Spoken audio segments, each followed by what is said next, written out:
Hey, I'm Zach. And I'm Jesse. You're watching Tesla Time News. Episode 158. On Now You Know.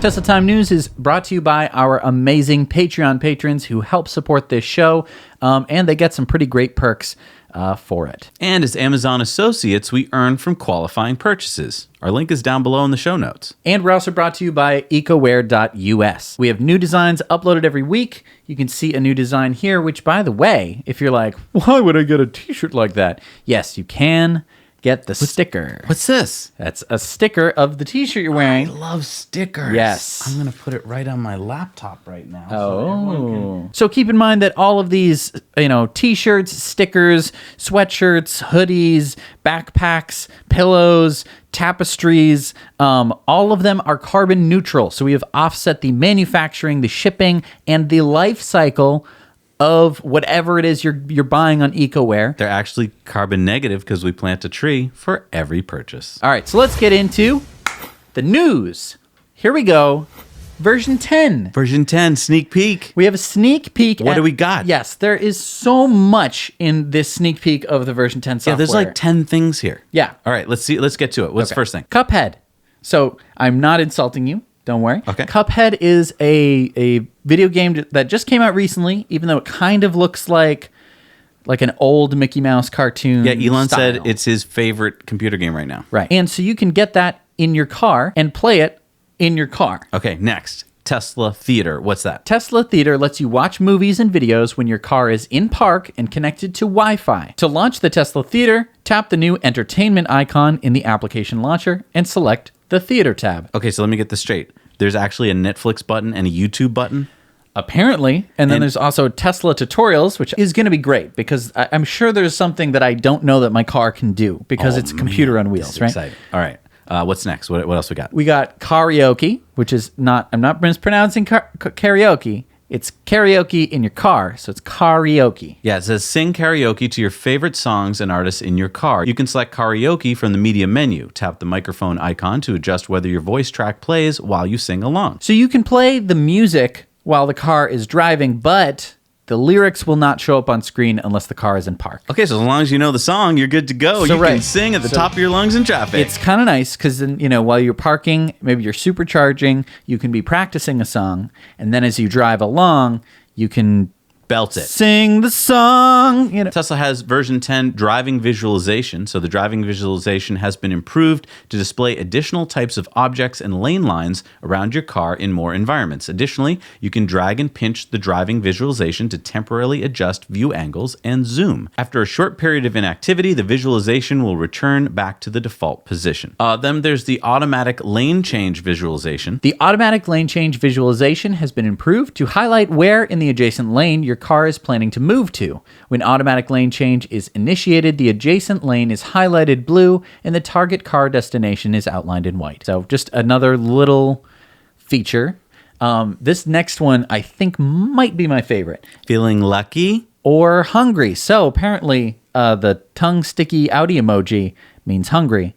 Yeah, I silly. did not know that. So feeling lucky or feeling hungry, go on a surprise adventure to a nearby attraction by tapping Navigate Lucky, or to get directions to a local restaurant chosen by your Tesla, you can tap Navigate Hungry. Tesla has also updated the Place pop-up to include easy access to website associated with the location, if one exists, and you can also call them or you can navigate to them. They're making it better. And then there's map improvements, which, might seem like not a big deal, but anytime you can get around your map easier, it says we have improved maps to make it easier to find and navigate to where you want to go. When searching for a destination, the autocomplete search now includes the distance to each suggested place. Also, you can now directly tap the labels on the map to quickly view the associated place details and navigate to that destination. Oh, so you know how you can kind of zoom around your map and it's like, here, this is a place. And you're like, oh, cool. And you tap on it and you're like, why isn't it working? Now it'll work. Yeah. So that way people in your car won't be like, oh, it doesn't work.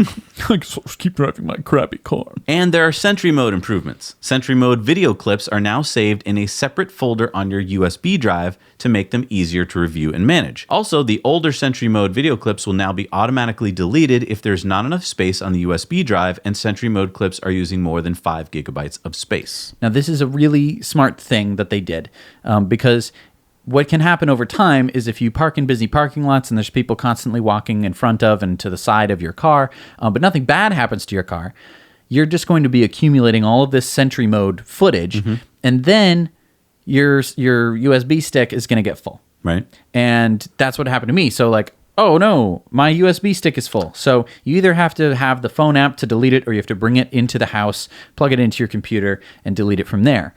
With this, it means that, every time you go out to your car, you're going to probably notice if something bad happened to your car when you get to your car. You're not going to be like, oh, that thing that happened 3 weeks ago, I need to get back to it. No, you're going to come out to your car. It's either going to have a dent or a scratch or a scrape, and you're going to be like, who caused this?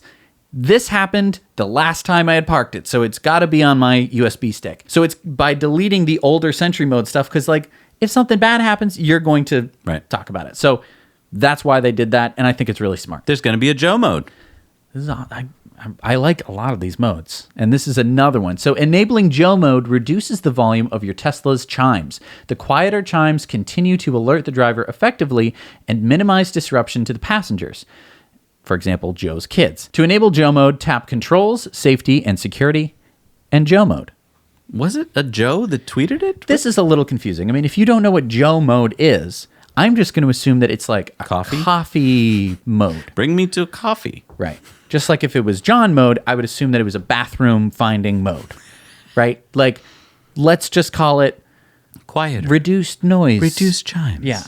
Passenger comfort level. And there's software update improvements. The software update experience now has more style and grace. You'll now know which software update version is being downloaded and to be installed. Also, once the software update has been initiated, you can view the install progress when the touchscreen is on. And lastly, the application launcher has been reordered to make it easier to launch the phone app. And I was like, I thought I had the phone app on my phone, and I forgot that you can call people on a phone. Oh, is that what they're for? I forgot that. So they moved the phone over so that way it's easier to get to the call icon, so that way you can call people from your screen instead of pulling out your phone. I do have a question though. What's the difference between entertainment and toy box?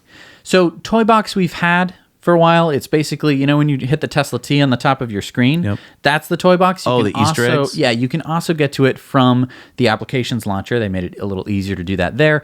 And then they've changed the arcade mode into the entertainment. And what do you get in the entertainment mode? That's where we talked about the arcade and the theater. So that's where you can get Cuphead and Beach Buggy Racing 2. Nice. Now, I have a question here. According to this tweet, are we getting Smart Summon this week? So Jason Y tweeted to Elon. He said, any update on Smart Summon release for those that purchased full self-driving? And Elon says, going to early access, including all who bought full self-driving Tesla owners in the U.S. next week.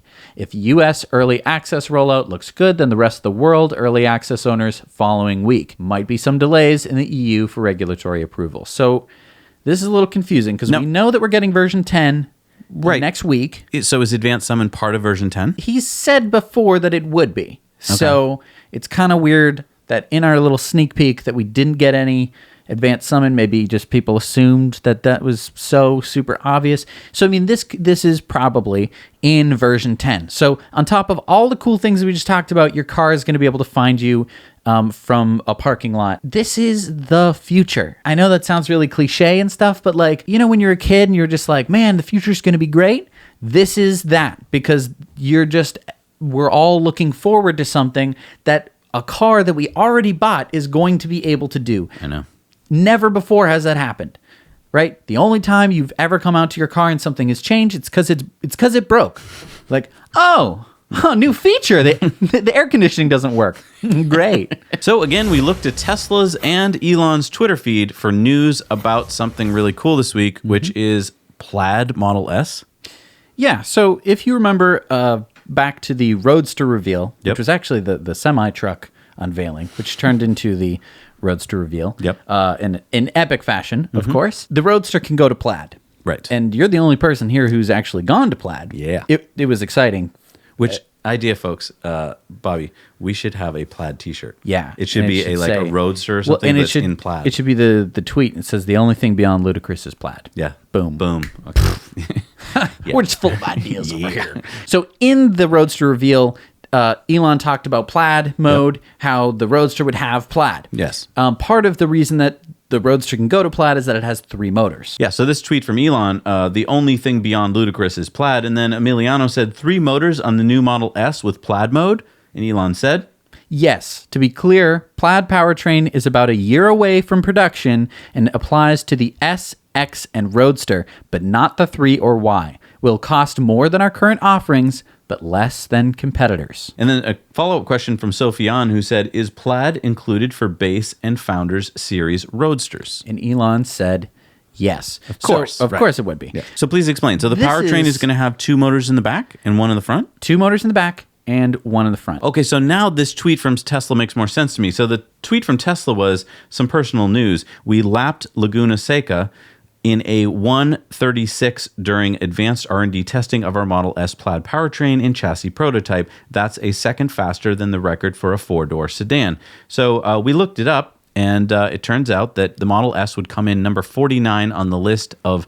fastest race cars to go around this racetrack. Right. And now keep in mind, you're like, well, 49? Whoa, what's going on with that? Keep in mind, we're talking about like Formula One cars. We're talking about like Le Mans cars, real race cars that are only made for racing. Oh, right? get this. There's only one seat in the car, and it's just for, most of these cars are just race cars. And get this. Yeah.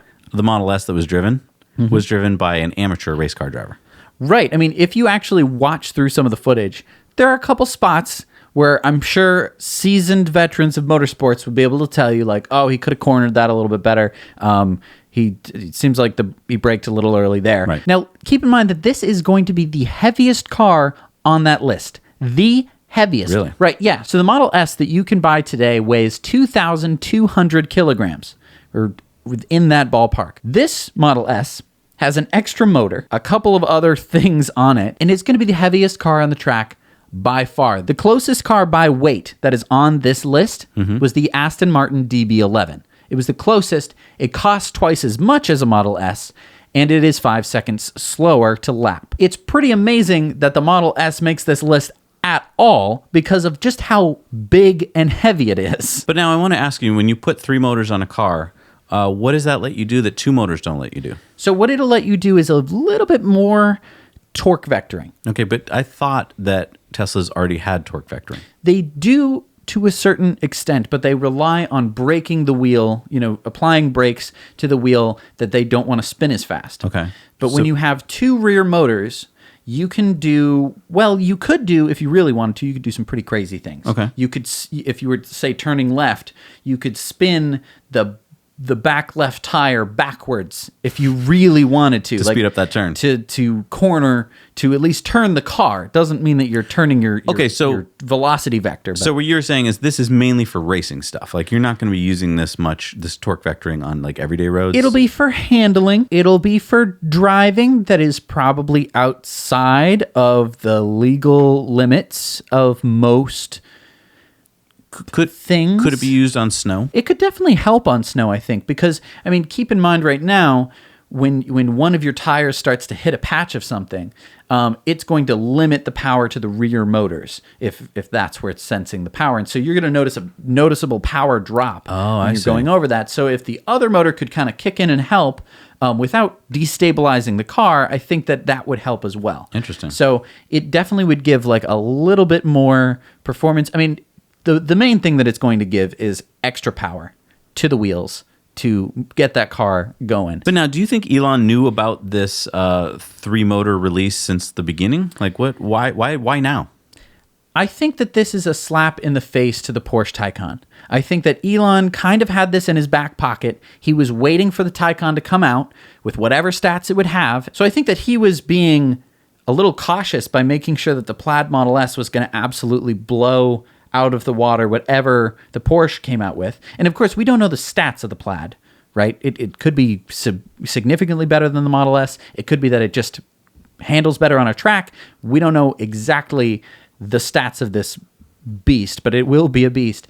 And he just wanted to wait until Porsche came out with their offering, which was the Taycan, and then he just wanted to be like, yeah, or you could wait a year and get the Plaid Model S. And everyone who is going to buy a Porsche is going like, ooh, because they're like, if I buy the Taycan now, and then in a year, everyone with this Plaid Model S is going to basically have the better car, at least on paper, the better car.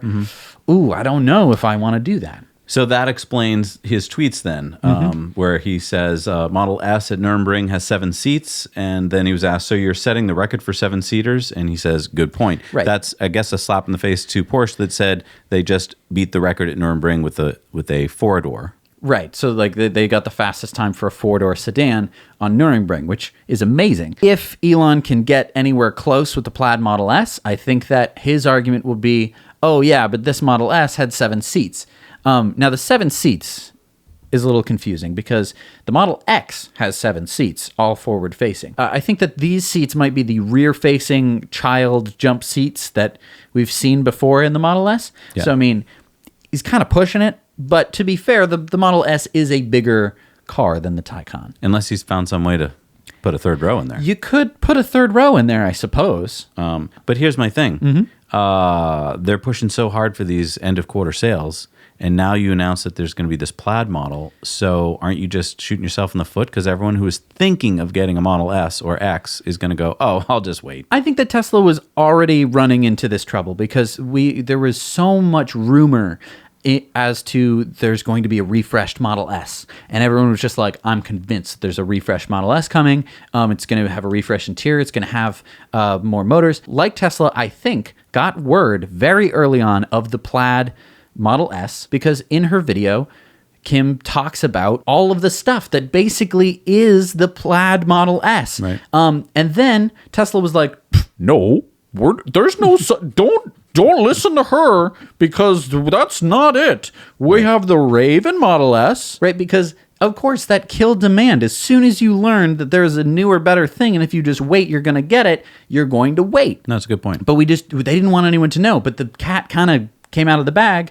So I think at this point, it's like, well, may as well just build demand for this, Model S coming out pretty soon. Which I guess is a different beast. If you don't want to spend a fortune, you're not going to want to buy that model anyway, because that's going to be, an additional price to the performance package. I'm gonna guess. I'm just gonna flat out guess that it's going to be a $30,000 on top of the performance Model S. So we're looking at like 140, 150 kind of price, which is really within the Model S price overall. Like if you go back in time far enough, if getting a P100D used to cost you around $130. Isn't that amazing, by the way? Yeah, they've dropped the price so much that now when they raise it back up for the Plaid, if you had a time machine, you could have just sent your money into the future. You'd have been able to buy a better car for the same amount of money. It's insane. All right, so now we're going to cut to our reporter in the field, Zach Diktakis, who is at the Frankfurt Auto Show. Zach, are you there? Oh, no. None of these cars are going to make it to production. I mean, this is the same thing every year. They always do something like this. They roll out these crazy pretend ideas. They make a model out of toothpicks, and then they all... Zach? Zach, you there? Zach, can you hear us? Yes, this is Zach Diktakis reporting for Now You Know at the Frankfurt Auto Show. Zach, what is that car behind you? It looks like a Mars rover. So right behind me, you're going to see we have the AI Trail. And I actually have a spokesperson from Audi here to share some details about the concept car with us. Yeah. So could you tell us all about the AI Trail? Yes, with the AI Trail, we are showing an off-road concept with an emissions-free electric drivetrain for an innovative experience driving off paved roads. Mm-hmm. Consistent with this, we designed a monolithic basic vehicle body with maximum glazing to create an intense connection with the surroundings, a concept for sustainable mobility on demand. What is maximum glazing? It's windows. This is windows. To see? Well, thank you. So this should be coming out, I guess, at some point in the future. Now, Zach, I heard that this car is going to have drones of some sort? Yes, it does appear that there's drones. Could you fill us in on the drone? Why would you be having drones as part of a car? Well, the drones, of course, are so you can see the roads. They fly with you and they shine light on the road so you can see in front of you. Does the car have headlights? Little ones, Little headlights. So the purpose of this car is to eliminate headlights. That's your... To make smaller ones, yeah. We put smaller headlights on this so you can have the drones fly in front of you and light the road up for you. Okay, so the future of AI, of Audi, is to have cars with no headlights. Small headlights. Small headlights. Yeah. Just drones? With the small headlights, but yeah, with drones for the light of the road. Yeah. I'll be honest, I'm confused, but thank you for joining us. This was Now You Know. Oh, okay, guys. Okay, all right. Thanks. That was... all right, well, that's Wow. interesting. I like the look of that a lot. Oh, my God. I mean, if I could buy that tomorrow and I could afford it, there's no reason I wouldn't want it. I mean, it looks great. Can I just mention, though, that a lot of these car companies throw drones in at the end. Like, we saw that the Mission E from Porsche was going to have a drone that you'd throw out the window or whatever, and it would, like, follow you. It would autonomously follow the car and film you driving. But the Taycan doesn't have that. No, the Taycan does not. So, I mean, even if this Audi comes out, the AI Trail, I doubt they're going to include the drone package. But it's not coming out. No, they haven't announced any market date, any price whatsoever, although it is cool looking. All right, well, let's go back to Zach. I think he's looking at the ID4 from Volkswagen. So I'm here with a representative from Volkswagen, and we're going to be looking at the ID4, I'm assuming. I mean, We'll be looking at the next ID car. Yes, that's actually what's publicly announced. I mean, could you share with us what the name is? Because Yeah, it's the ID car. This is the next one we're making. No, I understand that. We're actually looking to give our viewers a little inside glimpse at maybe what it might be called. So we know that it started off with the ID3, which was the ID3 first. ID, yeah, and this is the ID4, I assume. This is the next ID car, yes. Maybe it's the second one. I don't think you understand what I'm asking. I'm looking to find out if this is going to be called the ID4. It will be called the ID, yeah.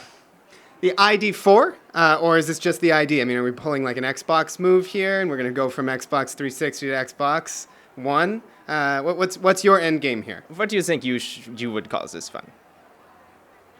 Okay, so we're going to move on to taking a look at the car. Could you show us an inside look at what the interior of this car? Yeah, we can show you an inside look of the outside of the car. Okay, yeah, I noticed that we have this big glass. It's kind of fogged up. It looks like there's... Yeah, we glazed this. Yeah, I understand that there's a glazing theme going on here, but if I wanted to get a look inside of the car, or even at the car's exterior itself, I mean, it looks like you've put camouflage on the car, and even the glass that cool. Yeah, it looks very cool, yeah. It's the camouflage that we have. It's very cool. It's a very cool car. Yeah, I honestly, I'd love to just get one glimpse at it. Yeah, when it comes around again, when we open up the glass window, you can see it real quick when it goes by. Well, tune back in later on and see if we can get a look at this car. The ID has 4 wheels. Well, thank you, Zach. I'm sorry that you couldn't really get a good look at it. Yeah. It doesn't look like anyone got a good look at it because they basically painted over all the windows of the car anyway. So even if you got up close, I don't think you could have even seen inside. I don't even know if there is an inside. Right. I mean, again, this is a prototype. It's just for looks. They're going to cover it in camouflage. It's just to get people excited. And a lot of cars at the Frankfurt Auto Show, frankly, are like this. I mean, cars like the Mercedes Vision EQS. I mean, it's a good-looking car. It looks pretty cool. I think that the digital grille is something that Mercedes seems to really like because they want to keep the grille because they don't know how to change their design style that much. But overall, it's a fine-looking car. If they were to come to market with that car, I think that people would line up with their wallets handy because it's a nice looking car, let's be honest. And then we were hoping to hear that the M-Byte by Byton would be delivered soon, and that was at the Frankfurt Auto Show, but it looks like the Chinese market won't be getting them until early 2020, with the US and Europe to follow in 2021. So, I mean, it's a bit far off. It's a little bit far off, unfortunately. And I mean, that's kind of the story with most of the cars that we see at the Frankfurt Auto Show. A lot of them at all these auto shows are just concept cars that really don't have any planned dates for release. Mm-hmm. And when they do come out, they don't look a whole lot like the cars, concept, and the right. specs aren't what they said. Right. So I don't know. It takes a lot of the fun out of it for me because, like, yes, I would love that AI trail, but will we ever see one on the road? Well, the good news is that Volkswagen has unveiled their ID3 first, and it was released at the Frankfurt Auto Show last week. Okay. Now, I am excited about this car, but it's really confusing how they're releasing it because the first is the mid-range variant of the ID3. Right, but they've only released the price for the base version, so I got confused and I thought that basically you were getting all these specs for $33,000. Right. So let's talk about this. We don't know what the price is, but the mid-range variant, which is the first, has a 58 kilowatt hour battery. It has a range of 260 miles. That's WLTP, which should be a real range of roughly 233 miles. Okay, that's not shabby. It's not bad at all. It should have 100 kilowatts of DC fast charging speed. Now, can you put that in perspective, though? Because that sounds awesome, like 100 kilowatts of charging speed. So the Model 3 at a version 3 supercharger should get 250 kilowatts charging speed, but at a normal supercharger, it's anywhere from 120 to 150 kilowatts. So the mid-range, the ID3 first, which is the mid-range of the ID3, they called it for, so confusing, right? It'll have 100 kilowatts of charging speed. Okay, Now, and we don't have a price, now the base ID3, it's not first. which is probably going to come out last. It's probably going to come out last, so maybe you can call it the ID3 last. Is going to have a range of 205 miles. That's what the WLTP standard, which probably is going to get you 183 miles of range. It's going to have only 50 kilowatts of DC charging speed. So we're looking at something that's a lot more along the lines of a Bolt, a little bit less range than a Bolt. It's certainly not a bad-looking car, and the price is pretty darn good. $33,000 is a pretty good price for a base electric car. But when's it coming out? When's delivery? When's actual delivery? So the delivery for the ID3 first, which is the mid-range, is going to be in the summer of 2020. Hang on. We're still in the summer of 2019. Yes.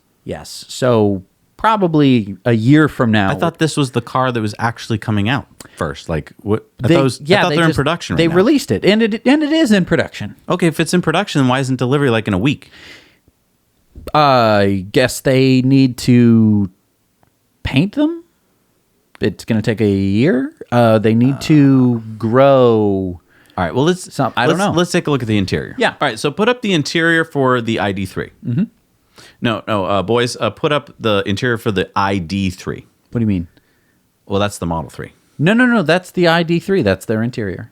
There's a screen in the middle, just like the Model 3. Oh, yeah. No. This is the Model 3. And this Right. is the ID3. Oh, my God, they're so similar. They're very similar, but they are different. Let me look closely. Okay. Yeah. Oh, okay. So basically, what VW calls open space should have been called we copied Model 3. It's okay. It's very similar, but they do have a binnacle.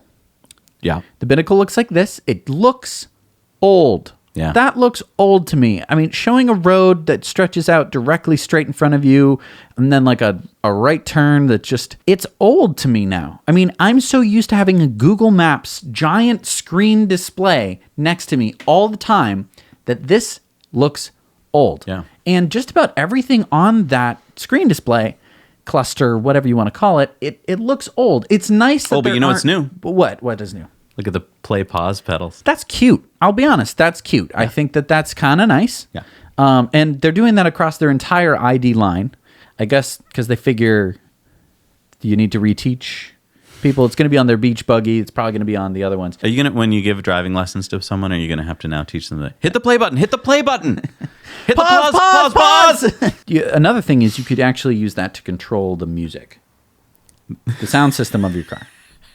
So that way you're like, dum bada boom bada boom bada boom bada boom bada bum bada bada bada da da da da da da.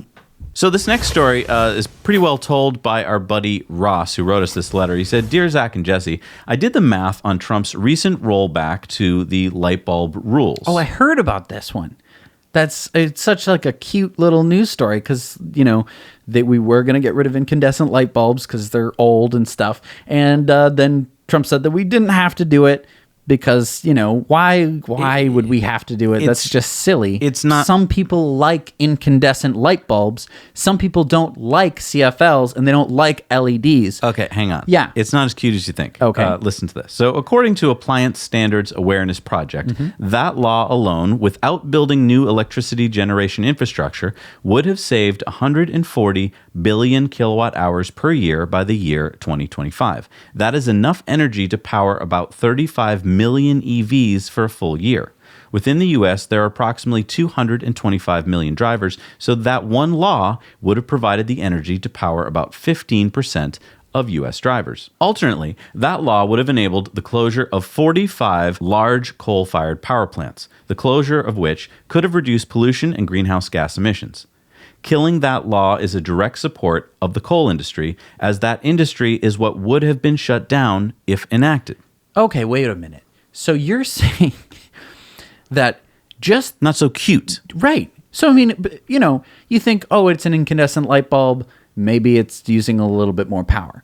It's like, no, like if everyone is using incandescent light bulbs and we don't have any impetus for us to switch other than like, oh, I'll spend $5 more and then in some number of years, I'll have that $5 back because I would have saved it, you know, and I won't have to change the light bulbs as often. Right. If there was something else pushing us forward, we could have saved 140 billion kilowatt hours of electricity per year. Yes. And I mean, this was a law that was enacted in 2007 by President Bush and Congress. And the law went in stages, right? The first stage went into effect in 2012. And that's why we have all the changes we have now. Almost any house you walk into now in the United States has completely different light bulbs than it would have had. Right. And then in 2020, there was supposed to be stage 2, but that was rolled back. And according to this graphic here, you can see what an effect that's going to have. And don't believe that this was just some little thing that came to Trump one morning. It would have saved, if this hadn't been rolled back, it would have saved $22 billion a year in annual savings. Where do you think that money's going to? Right. This is $180 per household per year. Right. So where do you think that money goes? It's going directly to your utility. Yeah. And fossil fuels. It's basically, the majority of it is going to coal companies. Who benefits the most from having an inefficient use of energy, right? It's just like, oh, great.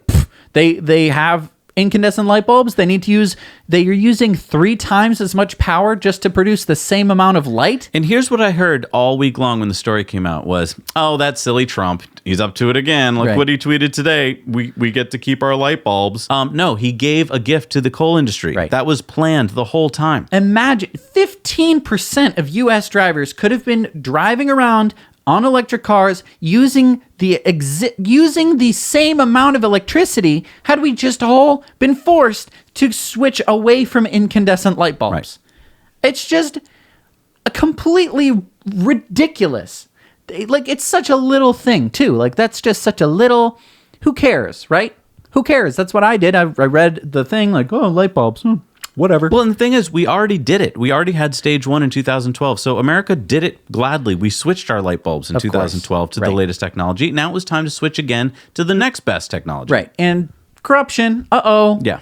Uh-oh. What are we going to do? It's corruption. Thanks. Well, while we're on a rant, we might as well rant about Tesla. Yeah. Every quarter we hear the same thing from Tesla, right? Mm-hmm. Everyone now knows to wait for the end of the quarter to do what?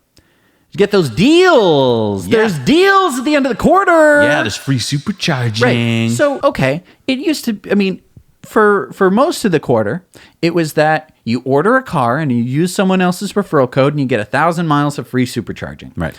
Then it gets up to 2,000 miles of free supercharging. You're like, ooh, that's really good. And then like 4 minutes later, they're like, 2 years of free supercharging. Step right up. Yep. Right. And if you're buying a new car, you can get a huge discount. Yeah. Because they're basically going to match you with an inventory car and be able to deduct the amount of money that you're going to pay. Yeah, I mean, we heard that Tesla salespeople can now comp you up to 2 deviations on those inventory vehicles as long as the customers take delivery by the end of the month. Why is it always this end of the quarter thing? Like, who cares? So on Elon's latest call to employees, he said that he wants to deliver cars directly from the factory to delivery centers and not wait for customers because he says that's causing a backlog. He said Amazon would go bankrupt if they would have had to wait for customers to be ready to take delivery before shipping.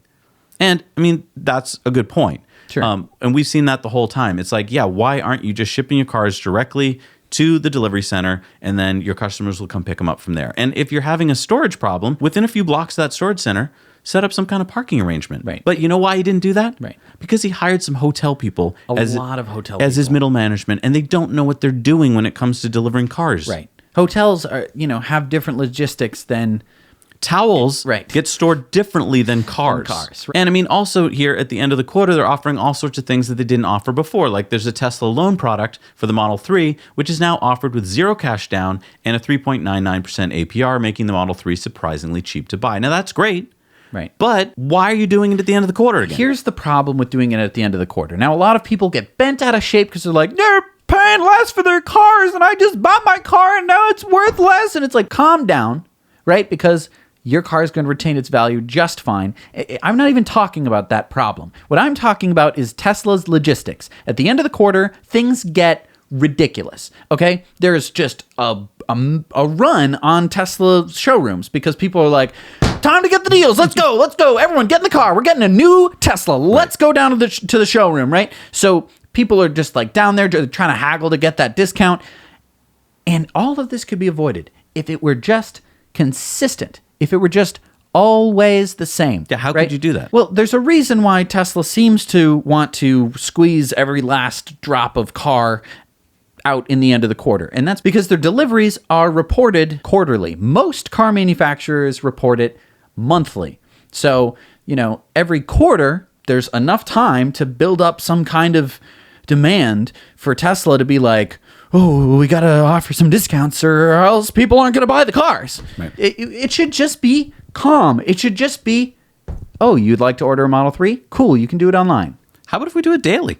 Like on the website, on Tesla's website, why not just have a ticker? And as they sell a car, the ticker moves. Right. I mean, what do we care? It could be hard to implement and sure, whatever. But yeah, if they just reported it weekly and there wasn't this like, you won't know what our numbers are until the end of the quarter. And at the end of the quarter, we're going to make this big circus. Because now fewer people are buying the cars in the middle of the quarter. Right. So people are just sitting around at showrooms like, right. man, not a lot of people coming down today. And then at the end of the quarter, it's a madhouse. And that's where problems happen because people getting their cars delivered are going to be inspecting with a fine-tooth comb. And if the guy's like, dude, you got to hurry up. I got to give away 4 more cars today. Then you're going to have issues. And that's what we run into at the end of every quarter. There's just crazy madness that happens. And people get upset. And people get upset because they're offering it for a lower price. All of this could be avoided if this was all just a buttery, smooth, always the same delivery experience. I agree. All right, it's time for the lightning round. So Tesla has just implemented their new commercial solar portal.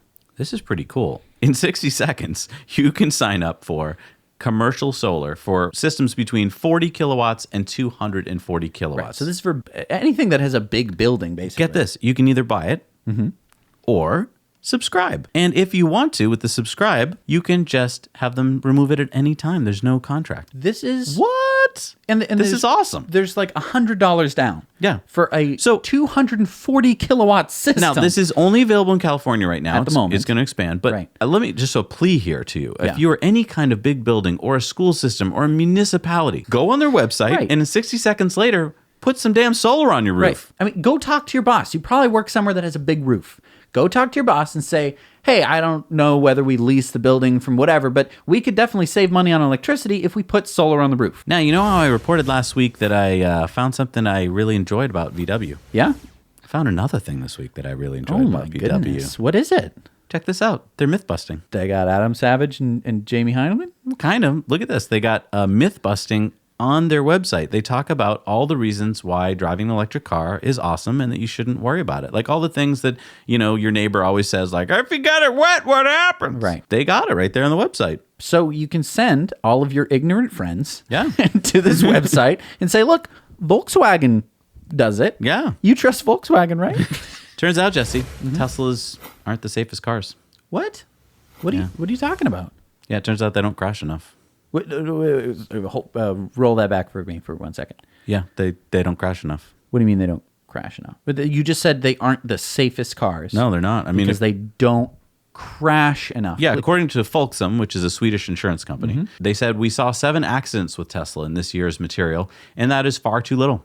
They have very many safety systems and high security, which means that they may never be included in our lists if the car's number of accidents is too small, which they are, so they're never going to be listed on their safest cars list. Okay, so it's not that they're not safe enough. It's that they are so safe that they don't get into accidents, and therefore we don't have enough data to be conclusive, at least for folks in Sweden. Isn't that funny? So it seems that whenever there's a Tesla on fire anywhere in the world, the mass media is there to cover it.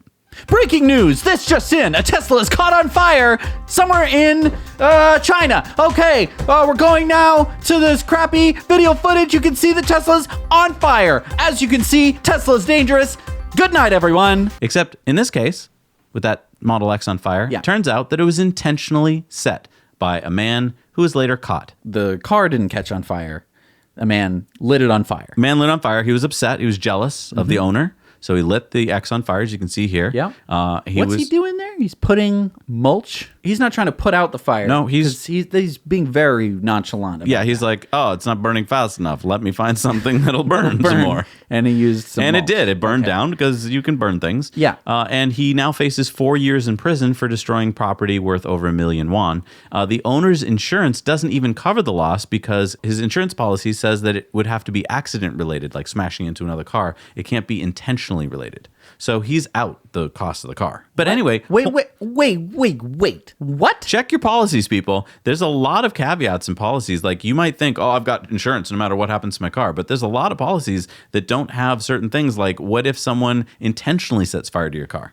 Check with your insurance agent. Luckily, in this case, we found out that it wasn't a Tesla that just spontaneously caught on fire. Okay. Otherwise, yeah, the news media would just add that to the list of like, oh, look at that. Drive a Tesla. Well, it's going to catch on fire.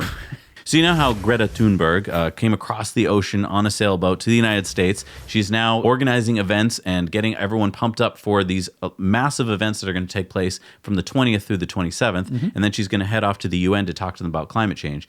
I want to let everybody know that Fridays for Future is organizing strikes throughout the US and the world during the week of September 20th through 27th. So these aren't just school strikes. Right. Right. So, I mean, you can, yes, school children don't have to go to school, and people are going to be striking from work, basically. Yeah, I mean, go check out this website, Fridays for Future, down below in our show notes. You'll find that there's a map where you can interact and find out if there's an event organized near you. And if there isn't, you can organize your own event. Now, some interesting news here is that the New York Public Schools tweeted out that they are actually going to excuse absences on the 20th. And this leads to a lot of questions that I think we should talk about, but we're in the lightning round right now.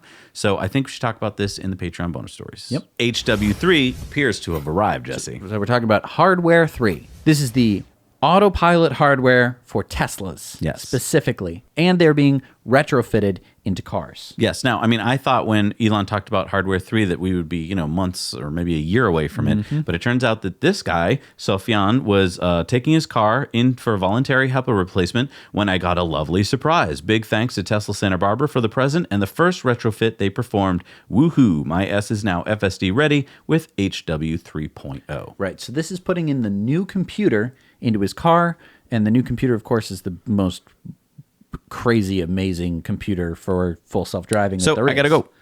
What are you talking about? I'm going to get my HEPA filter changed. Okay. You know that Tesla isn't open at this time. The service center's closed. Oh, right. So we'll just finish the show, and then Okay. you can go on your app and you can schedule something. Okay. To see if they'll give you a new. Yeah. We'll see. We'll see. All right. So remember last week when we told you about a 1 million mile battery that Jeff Don has been working on? Keep in mind, he's the head battery researcher dude for Tesla. Well, it appears This for real. yes, Tesla has filed a patent for a novel battery system based on 2 additive electrolyte systems, including 1,2,6 oxydiethane, the 2,2,6,6 tetraoxide. That's exactly what I would have done. What would you put in there? The oxidithane. I'm sorry, the what? The oxidithane tetraoxide. Okay, that's what you would have done. Oh, yeah. Okay. It's quite obvious. Okay. Million mile battery. Tesla has a patent for a million mile battery. Boom. Boom. I mean, what other car manufacturer has that? Why are we having to tell you this stuff? I don't know. I don't Why know. isn't this headline news? So, another car that was unveiled at the Frankfurt Auto Show is the Renault KZE. And you know what's exciting about this? Yeah. It's an electric crossover for only about $9,000. Oh, $90,000 is... No. What? $9,000.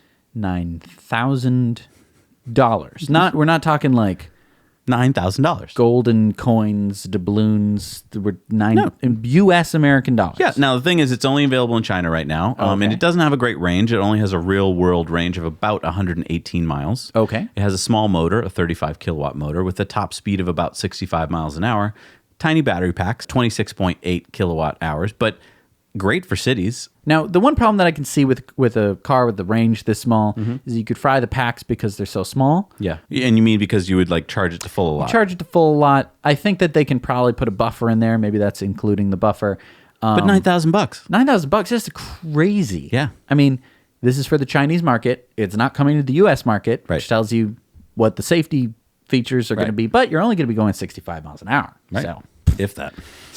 right. That's the top speed. Right. So last week, California Governor Gavin Newsom signed AB 1208. Now, this state law would prohibit cities and counties from taxing homeowners and businesses for rooftop solar panel energy. Cool. And there was another bill, SB 400, also signed into law 2 weeks ago, that expands the Clean Cars for All program so that now you can get vouchers for public transit, car and bike sharing, and electric bikes. Like to buy electric bikes, you can get a voucher. Did you know that California is home to the largest number of electric bicycle riders and e-bike shops in the U.S.? It makes sense. I mean, LA never rains. San Francisco, it's pretty much always the same temperature. And you need e-bikes in San Francisco because of all the hills. And yeah, I mean, you can't just do a regular bicycle. And if you're looking for a cool e-bike, we just did a review of the Rad Runner by Rad Power Bikes, and it's an affordable yet really cool bike. I think you should check it out. It's a really nice bike. Yeah. All right, it's time for a video contributor story of the week. And if you're out there thinking, oh gosh, I wish I could send them a story, you can. Yeah. Make it 2 minutes or less. Don't include any music. Make some really good audio and shoot a lot of cool B-roll shots. And then shoot it in landscape. Right? Yep. The same Exactly. aspect ratio as this. So you can use your phone, just tilt it sideways. Yep. The story we got this week is from our buddy Sean up in Canada. It's been our pleasure to have this car for a year now, but people ask about paint on the Model 3s. I'm distressed about the alarmist stories I hear about Tesla paint, often by people who have something to sell. We live in Canada with quite severe weather. We sometimes have to wash the car 3 times a week, and we just go to normal car washes. We use the car a lot. We have over 41,000 kilometers on it and 25,000 miles, and we also had lots of other cars like BMWs. After a year, the paint is fine. The car's not perfect. There are minor scuffs where people don't use the door handles to close the door, and other minor scratches that my kids have put in the car, like playing with Lego on the hood. The Model 3 tends to build up a lot of dirt on the back and along the trailing edges of the doors due to aerodynamic drag. A cheap waterless wash is useful for keeping the grime off, even if you're going to the wash.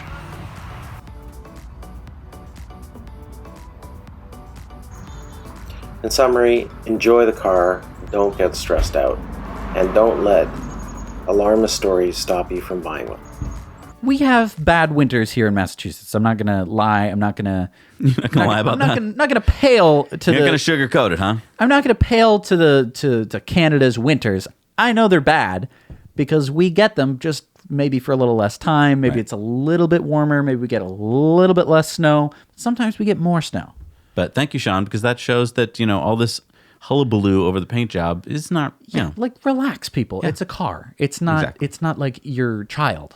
All right, it's time for our Patreon bonus stories. And if you're new to the channel and you're like, what are they always talking about? And then they put this little thing and then they come back from the thing. We're actually going to another place. No, we're actually staying. We're gonna stay right here. Staying right here, but we're doing the Patreon bonus stories, which are only for our Patreons. And you can become a Patreon for $1 a month if you'd like to. Right. We do 4 Patreon bonus stories a month, pretty much.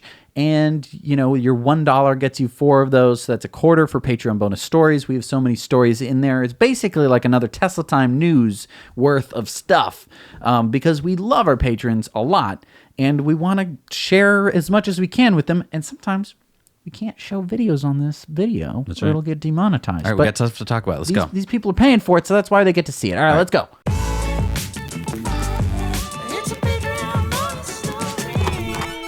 All right, we're back from our Patreon bonus stories, and it's time for our shout-outs. These are folks that support us for $5 or more a month, and they're super special. Here they are.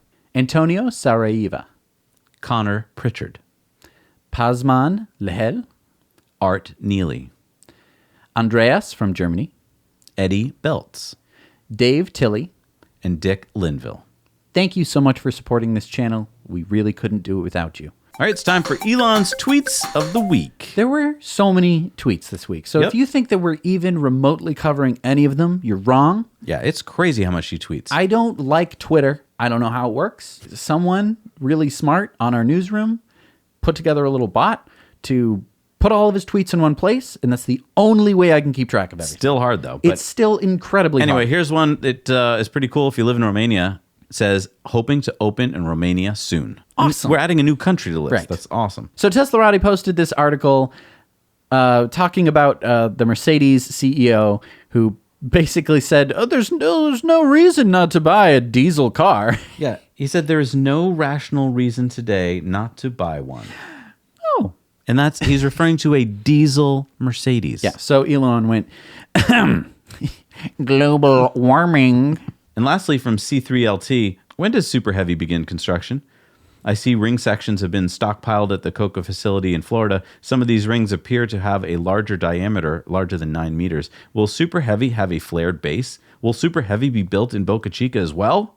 And Elon said, will be answered on the 28th. All right, it's time for Community Mail Time. So one of our Patreon patrons wants to go for a ride in a Tesla. He lives in Northeast Oklahoma, which is pretty far from any Tesla showroom. And if you'd like to, we're going to put his email address in the show notes below. So if you live in Northeast Oklahoma or want to make a trip out to take this guy for a ride, he would super duper appreciate it. And you guys would be able to talk Tesla for a little bit. So I don't know, give him a shout. So our friend David has 2 new arrivals. Congratulations, David. So David here has his 2 new arrivals, a new child and a new car. Take a look at that. He took off the aero covers on his Model 3, and then he added some wheel nut covers. It's time for our on-air question of the week. Our Patreon Karthik asked this. Now that Tesla is officially expanding its customer base, wouldn't it be cool if Tesla had a Tesla software release page in the Tesla website that displays the upcoming version's features with videos just like Apple has? Karthik, this is a great idea, okay? Because right now, the only way we know anything about the next version of Tesla software comes from Elon's tweets.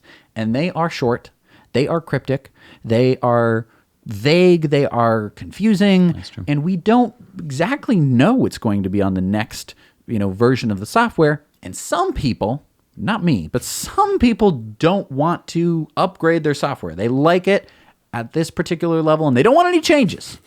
And so if there's a change and they know about it, they're not going to update their car, which I think is a bad idea. This whole thing, we wouldn't even need to tell you about version 10's new software updates if Tesla would just have on their website, version 10 coming soon. Here's Cuphead. Ba-ba-da-ba-da, playing Cuphead. Again, this is why you need a CMO, Tesla. Someone to control the message, say, hey, we're going to be coming out with version 10. It's going to have all of these great features. This is basically a little advertisement. Let's make a web page for free, basically. And then everyone can share their friends the latest and greatest Tesla software updates. Because people don't understand software updates in Teslas. This would help. Yeah. All right, it is time now for our Patreon poll. So this week we asked, are you planning on buying a Porsche Taycan? And we got the overwhelming response was, even if I had the money, I'd buy a Model S or perhaps a Tesla Roadster. But we got 2 people who said that they will absolutely 100% be buying one. And we have 15 people who said that if they could afford one, they would. And there was 49 people who said, I could conceivably afford a Taycan, but I'm not interested. When you said the $300,000 there for the 2 people, did you mean... base price. Base. Taycan. Yeah. So I don't think they're buying base prices. But I mean, yeah. Anyone who says I'm 100% buying a car that costs over $150,000, pretty sure they're going to buy whatever they want. All right, it's time for Supercharger reviews. Let's see what we got. Hey, Jack and Jesse. I'm here at the Aguascalientes Supercharger. It's right off the side of a Carl's Jr. It's a 6 stall. See there my Model 3. charging, I'd say it's a great location.